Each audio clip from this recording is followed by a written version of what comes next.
consumer sentiment data comes out from Westpac. It's fantastic. It's very interesting every time it comes out. It's so low at the moment. Recessionary lows. It's worse than COVID, worse than the GFC, those sorts of levels.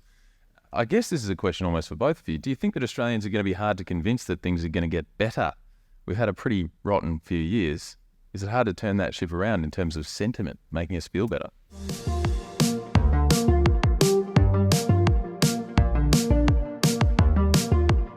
Generally speaking, the stock market is now 15%.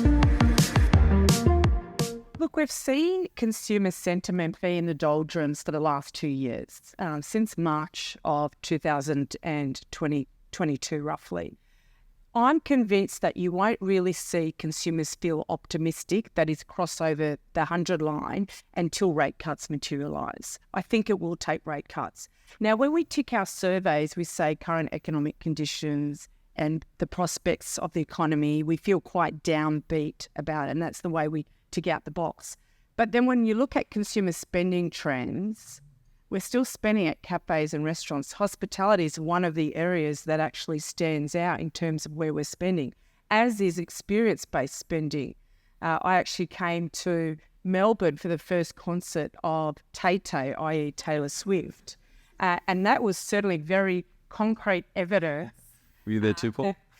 No, I didn't. Bought the CD. No, I didn't buy the CD. They were spending up.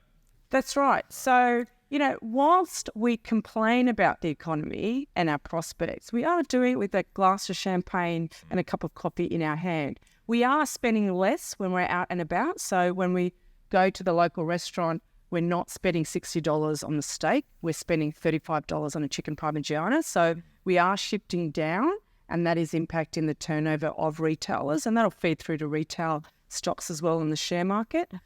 So in my opinion, once rate cuts start to materialise, we might get a more sustained improvement coming through.